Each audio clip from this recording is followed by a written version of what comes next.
एक शब्द जो हमेशा लोगों को मोटिवेट करता है, वो शब्द है हारा वही जो लड़ा नहीं। और उस मोटिवेशनल शब्द को जो अपने जज्बातों से, अपने हौसले से साकार करके दिखाते हैं, वैसे लोगों की कहानी लेके सलासर न्यूज़ हमेशा आपके सामने आते रहता है। हम लोग 10 बाय 10 का कमरा था, उसके अंदर रहते थे। छत भी टपकती थी बरसात के मौसम में, बिजली का अभाव था। वो जो स्ट्रगल है मुझे इंस्पायर किया कि घर के हालात है उसको थोड़ा चेंज कर सकूं। 14वां प्रश्न 50 लाख रुपए ये रहा। नमस्कार, मैं हूं मनोज चौहान और आप देख रहे हैं सलासर न्यूज़। दोस्तों, आज मैं मौजूद हूं एक ऐसे शख्स के पास जिन्होंने अपने हौसलों की कहानी एक ऐसे मंच पे लिख के आया जो आज सबके लिए प्रेरणादायक बनेगी। भूसड़ जी, आप केबीसी में जाते हैं, जो कि ये 17वां सीजन है जी। कैसे शुरू हुआ था सिलसिला ये, और कब से शुरू हुआ था, और कब से आप ये सोच रहे थे? जी, केबीसी में जाने का जो सफ़र है वो काफ़ी संघर्ष भरा रहा था। मैं पिछले 4 साल से अथक प्रयास कर रहा हूँ कि मैं हॉट सीट तक पहुँचूँ। इसके पहले भी मैंने 2 बार प्रयास किए हुए हैं, लेकिन वो 2 प्रयासों में मैं हॉट सीट तक नहीं पहुँच पाया था। मैंने इंटरव्यू फेस किया था, तो काफ़ी बार मुझे असफलता मिली इस हॉट सीट पर पहुंचने से पहले। और इस बार मैं पहुंचा हूँ तो ये मेरा तीसरा प्रयास था, और तीसरे प्रयास में मैं फाइनली सदी के महानायक जो अमिताभ बच्चन सर है उनके सामने मुझे बैठने का मौका मिला और मैं वहाँ पे हॉट सीट तक पहुंचा। तो वो जो अनुभव था वो मेरे लिए मतलब काफ़ी यादगार था, और काफ़ी संघर्ष के बाद वो मेरे लाइफ में आया था। अच्छा। तो मुझे काफ़ी खुशी हो रही है कि मैं वहाँ पे हॉट सीट पर बैठा, उनसे मिला और एक अच्छा गेम मैंने वहाँ पे खेला। अच्छा, तो भूसड़ जी, चलिए शुरू से शुरुआत करते हैं हम लोग। जी, कैसे शुरुआत हुआ था और कैसे आपको लगा था कि आप केबीसी में जाएंगे, और केबीसी में आप पहुंच ही जाएंगे, या मन में कैसे विचार आया था, कैसे? अगर मैं बात करूं केबीसी में जाने का विचार जो है मेरे मन में कैसे आया, तो मैं 2016 में जब 12वीं कक्षा में पढ़ रहा था, तो उस टाइम से मैं इस शो को फॉलो करता था। तो जब मैं इस शो फॉलो करता था तो मतलब मैं घर बैठे बैठे आंसर गेस करता था। तो मेरे माता और पिताजी ने कहा कि तुम इतने मतलब सटीक आंसर दे रहे हो, तो क्यों तुम एक बार ट्राई क्यों नहीं करते? तो पहले से ही मुझे न्यूज़ देखने में रुचि था, अखबार पढ़ने में रुचि थी, मेरा जो जनरल नॉलेज है वो काफ़ी अच्छा हुआ करता था। तो फिर मेरे को पेरेंट्स ने बोला कि क्यों ना तुम्हें इसके अंदर एक बार ट्राई करना चाहिए। तो मैं 2018 में ट्राई किया, 2020 में ट्राई किया, और 2018 और 2020 में जब मैंने ट्राई किया तो उसके अंदर मैं पर्सनल इंटरव्यू फेस किया, मतलब फाइनल स्टेज तक पहुंचा था। अच्छा, मतलब आपने ट्राई कैसे किया था, रजिस्ट्रेशन कैसे किया था? जी, अगर मैं रजिस्ट्रेशन की बात करूं तो सबसे पहले आपको टीवी के ऊपर सवाल पूछे जाते हैं। हाँ। उस सवाल को आपको आंसर देना होता है। 20 सवाल आते हैं, उस 20 सवाल के आपको आंसर देने होते हैं। या तो आप एक ही दिन में आते हैं? नहीं, मैं भी बहुत ज्यादा केबीसी देख नहीं पाता। जी, वो जो सवाल है डेली एक सवाल आता है। अच्छा, डेली एक जी, सवाल आता है। तो रात को 9 बजे सवाल आएगा, तो उसका आंसर जो आपको कल सुबह 9 बजे तक भेजना होता है। आप जो आंसर है सोने लिव ऐप के माध्यम से भेज सकते हो, या तो टेक्स्ट मैसेज के जरिए भी आप भेज सकते हो। अगर उसमें आपका चयन होता है तो सामने से फोन आता है, IVR कॉल आती है कि आपका सिलेक्शन ग्राउंड ऑडिशन के लिए हुआ है। तो ग्राउंड ऑडिशन के लिए आपको मुंबई उन लोग बुलाते हैं, और मुंबई जब बुलाते हैं तो वहाँ पे 20 के 20 क्वेश्चन आपको जवाब देने ही रहते हैं कि बीच में कोई गैप कर दिया या कोई एक क्वेश्चन नहीं दिया? जी, अगर 1-2 क्वेश्चन छूट जाते हैं, कोई गैप हो जाता है, किसी दिन आप नहीं दे पाते, तो ऐसा कोई जरूरी नहीं कि आपको 20 के 20 क्वेश्चन ही लगाना है। 1-2 छूट जाते तो भी आपका नंबर आने के चांसेस तो रहते हैं। अच्छा। जी, अगर उस राउंड में आपका सिलेक्शन होता है तो फिर आपको सामने से कॉल आती है केबीसी की टीम की, फिर ग्राउंड ऑडिशन के लिए आपको मुंबई उन लोग बुलाते हैं। जब मुंबई बुलाते हैं तो वहाँ पे जीके टेस्ट होता है। पहले तो 2018 वाले पे चलते हैं। 2018 में आपने रजिस्ट्रेशन किया जी, क्या हुआ था उस बार? 2018 में जब मैंने रजिस्ट्रेशन किया तो मेरा सिलेक्शन तो हो गया था ग्राउंड ऑडिशन के लिए। मुझे कॉल IVR कॉल आ गया था? जी, मुझे IVR कॉल आ गया था। ये फर्स्ट टाइम था जब आपने रजिस्ट्रेशन किया? ये फर्स्ट टाइम था मेरा 2018 में। अच्छा, और IVR कॉल भी आ गया। मतलब चांस तो बहुत कम देते हैं ना, क्योंकि जब भारत की जनसंख्या देखी जाए 140 करोड़ से ज्यादा की जनसंख्या में, जी, और झटके से पैसा कमाना हर कोई चाहता है। जी। मुझे नहीं लगता कि बहुत कम लोग ऐसे होंगे जो केबीसी को देखते होंगे तो उस पर अप्लाई नहीं करते होंगे। बराबर। तो करोड़ों की संख्या में लोग अप्लाई करते हैं, तो इसमें से भी आपका 2018 में फर्स्ट टाइम आपने किया और आपका नंबर आ गया, IVR कॉल आ गया, ये बड़ी चीज है। जी, कैसा हुआ था फिर, बताइए स्टोरी। 2018 में सर जब मुझे कॉल आया, IVR कॉल आया, तो मुझे ग्राउंड ऑडिशन के लिए मुंबई बुलाया गया था। तो मैं मुंबई में ग्राउंड ऑडिशन के लिए गया। वहाँ पे जीके टेस्ट होता है, तो जीके टेस्ट जो होता है उसको तुम्हें OMR बेस्ड होता है, आपको ABCD में से सिलेक्शन करना होता है। अच्छा। जी, तो उसको मैंने अटेम्प्ट किया और काफ़ी अच्छा स्कोर मैंने उसके अंदर किया था। और अगर आप उसके अंदर अच्छा परफॉर्म कर रहे हैं तो ही आपको जो है इंटरव्यू देने का मौका मिलता है। 2018 में जब मैंने जीके टेस्ट दिया तो मैंने उसके अंदर काफ़ी अच्छा परफॉर्मेंस किया था और मुझे इंटरव्यू के लिए भी वहाँ पे बुलाया गया था। तो इंटरव्यू भी मैंने दिया, लेकिन फाइनल सिलेक्शन मेरा उस टाइम नहीं हो पाया था 2018 में। आपको मुंबई जाना पड़ा था, मतलब IVR कॉल के बाद जी मुंबई जाना जी, पड़ता है? मुंबई जाना खुद पड़ता के है। खर्चे से जाना पड़ता है? हाँ, वो तो खुद का खर्चा होता अच्छा, है खुद का इनिशियल स्टेज में जी। स्टेट में। तो कितने लोग थे वहां पे उस समय? सर वहाँ पे तकरीबन 2000 लोग थे। 2000 लोग थे। अच्छा, चूंकि जब मैं ये सवाल पूछ रहा हूँ तो बहुत सारी जनता को, मुझे उम्मीद है कि इस तरीके का क्वेश्चन आज तक आप लोगों ने केबीसी के बारे में नहीं सुना होगा। वो सारे क्वेश्चन जो ग्राउंड लेवल की चीज़ें होती हैं वो सारी चीज़ें मैं समझाने की कोशिश कर रहा हूँ। वास्तव में आपका भी अगर सपना होगा तो आप कैसे पहुँचेंगे वहाँ तक। ठीक है, तो फिर आप वहाँ पे गए, 2018 में आपने दिया। कितने लोग थे वहाँ पे? 2018 में सर 2000 लोग वहाँ पे अपीयर हुए थे। तो उनमें से काफी सिलेक्टेड लोगों का ही इंटरव्यू होता है, सबका इंटरव्यू नहीं होता है। जो जीके में अच्छा टेस्ट परफॉर्म करते हैं उन्हीं लोग को वहाँ पे रखा जाता है अगले राउंड के लिए, इंटरव्यू के लिए। जैसे टेस्ट सुबह हुआ तो आपकी कॉपी चेक होगी और उसके बाद आपको बोला जाएगा कि आपका चयन जो है इंटरव्यू के लिए हुआ है, बाकी लोग घर पे जा सकते हैं। अच्छा जी। ये सेम डे प्रोसेस होता है कि 1-2 दिन का टाइम? नहीं, सेम डे सर। सुबह आपका जीके टेस्ट होगा पहले। हाँ। जीके टेस्ट का रिजल्ट आएगा, वो 1-2 बजे तक रिजल्ट आ जाएगा। तब तक आपका लंच ब्रेकफास्ट जो भी है वो हो जाएगा, उतने में उनका रिजल्ट रेडी होता है। टीवी की तरफ से सब व्यवस्था? जी, सारी व्यवस्था जो है केबीसी की टीम, ब्रेकफास्ट आपको जी उनकी तरफ से होता है। अच्छा। और फिर जिसका चयन होता है उनको बोलते हैं कि आपको रुकना है इंटरव्यू के लिए, और बाकी जिनका नहीं हुआ फिर वो घर पे जा सकता है। जी। तो अनाउंस करते हैं या फिर डिस्प्ले चलाया जाता है? नहीं, वहाँ पे हमें एक नंबर मिलता है। अच्छा।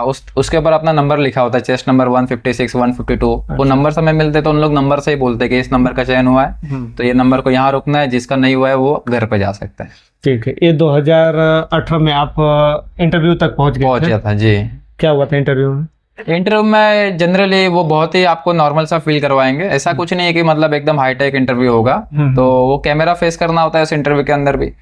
जनरली आपकी जो स्टोरी है, आपका जो जीवन है, उस जीवन के ऊपर मतलब निर्भर करता है आपका इंटरव्यू जो है। आप किस बैकग्राउंड से आते हो, आपके फैमिली, मतलब ये जीके रिलेटेड नहीं रहता? वो जीके भी रहता है, जीके भी रहता है जी जी। पहले शुरुआत में आपकी इन्फॉर्मेशन जैसे कि बैकग्राउंड जो है आपका वो देखा जाता है, मम्मी क्या करते हैं, पापा क्या करते हैं, फैमिली मेंबर्स क्या है, जनरल जो आपकी बैकग्राउंड है वो आपको पूछी जाती है पहले। और उसके बाद लास्ट में अंतिम में जीके के 10 क्वेश्चन आते हैं। उस 10 क्वेश्चन के OMR नहीं रहता है, वो आपको इंस्टेंट देना होता है आंसर जी। और उसके बाद अगर आपका सिलेक्शन उस राउंड के अंदर होता है तो आपको फाइनली फास्टेस्ट कितने लोगों की टीम रहती है वहां पे जब ये सब चीजें होती है? सर वो डिपेंड करता है। 2018 में मेरे पास 3 लोगों की टीम थी। 2020 में तो कोविड वायरस चल रहा था, इसलिए वो ऑनलाइन ऑडिशन था सोनी लिव ऐप के ऊपर। और इस बार मैं गया था 2025 के अंदर, तो वहां पे 1 पर्सन था। 1 पर्सन कैमरा से जो है वो तुम्हें जज कर रहे होते हैं और एक जो है तुम्हें सवाल पूछ रहे होते हैं। बताइए 2020 वाले में शुरुआत आपने कब अप्लाई किया इसको? सर ये प्रोसेस जो है मार्च में चालू हो जाता है। जो पंजीकरण तुम्हारा प्रोसेस है, जो क्वेश्चन आते हैं मार्च से शुरू हो जाता है। उसके बाद 1-2 महीने बाद तुम्हें कॉल आती है कि तुम्हारा ग्रेजुएशन के लिए चयन हुआ है, तो आप इस जगह पे ऑडिशन के लिए आ सकते हैं। लेकिन चूंकि उस टाइम पे कोरोना वायरस चल रहा था तो लॉकडाउन लगा हुआ था। 2020 का? 2020 का। 2025 वाले पे चलते हैं। ओके। तो 2025 के लिए भी जो पंजीकरण है मार्च अप्रैल के महीने में चालू हो गया था। सिंपल रजिस्ट्रेशन क्वेश्चन टीवी के ऊपर आते हैं रात को 9 बजे। वही सेम प्रोसेस जी। फिर IVR कॉल? आपको IVR कॉल आएगी। आप गए वहां पे? जी, मैं वहां पे गया। IVR कॉल के बाद वहां पे ग्राउंड ऑडिशन हुआ। सेम टेस्ट होता है। टेस्ट में अच्छा परफॉर्म करते हो तो फिर आपका इंटरव्यू होता है। इंटरव्यू में आपकी बेसिक इन्फॉर्मेशन पूछी जाएगी और लास्ट में फिर आपको 10 जो है जीके के क्वेश्चन पूछे जाएंगे। ये आपका इंटरव्यू हो जाता है 2025 में वहाँ पे जी। आपको तुरंत बता दिया जाता है कि आप सेलेक्ट हो गए हो या फिर नहीं कॉल आती है, उसके लिए भी टाइम लगता है। उसके बाद ऑडिशन के बाद आपको 1-2 महीने का वेट करना पड़ता है। अच्छा जी।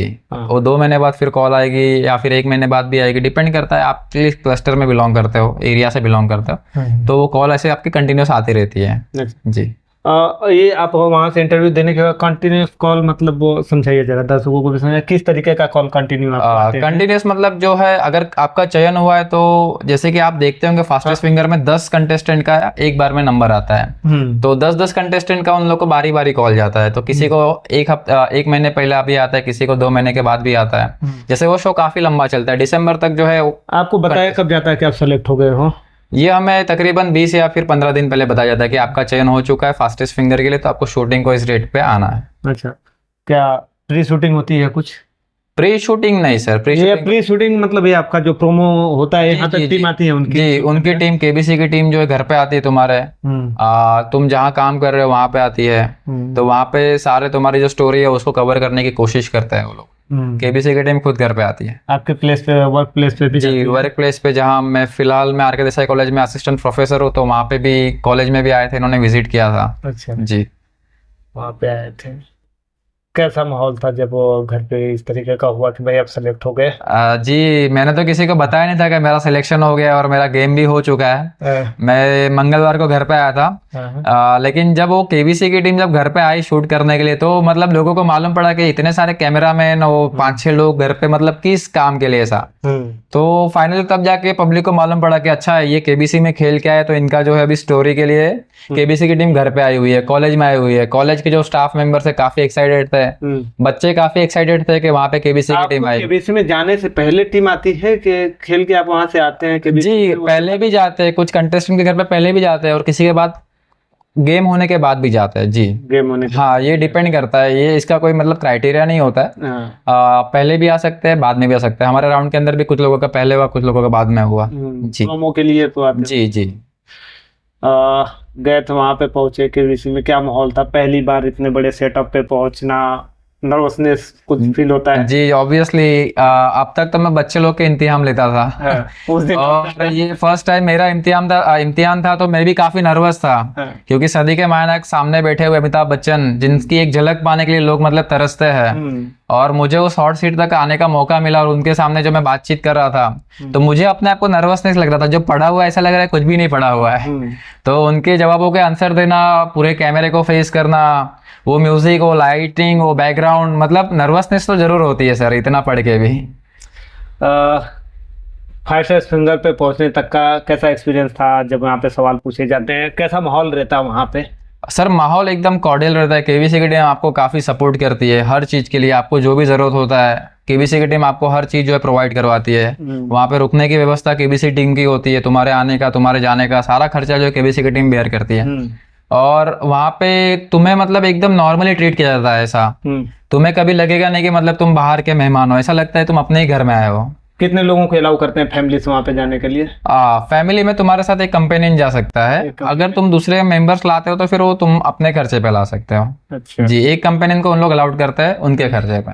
अच्छा, मैं ये पूछ रहा था, जैसे फर्स्ट फिंगर फर्स्ट पे ये जब सवाल पूछे जाते हैं जी, तो क्या माहौल क्या रहता है वहाँ पे?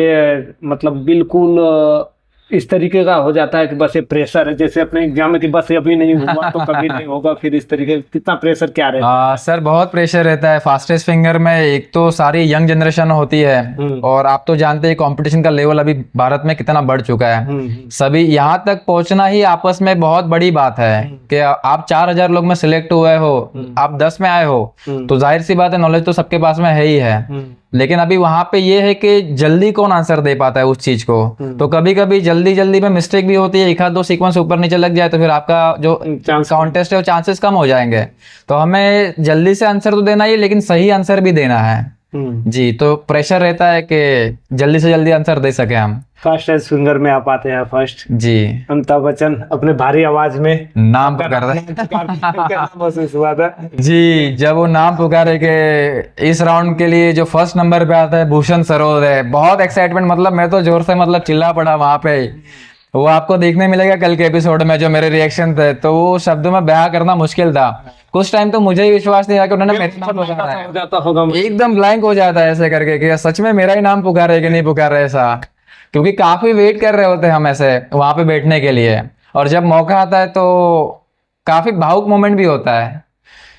ठीक है, बाकी ये पैसा कितने जीते पूछ लूं अभी या फिर? नहीं सर, वो आपको कल एपिसोड देख के ही मालूम पड़ेगा, पता चलेगा। लेकिन आप लोग एपिसोड जरूर देखिए और इन्होंने कितना अमाउंट जीता और किस तरीके से खेला वो जरूर देखिए। बाकी इसके बाद का जो भी इंटरव्यू रहेगा, इन्होंने उस पैसे को यहाँ पे लेके आए, कितना मिला नहीं मिला, सारी चीजें आपको देखने को मिलेगी कल के एपिसोड के बाद। बहुत बहुत शुक्रिया भूषण जी, आप हमारे साथ में अपना एक्सपीरियंस शेयर किए।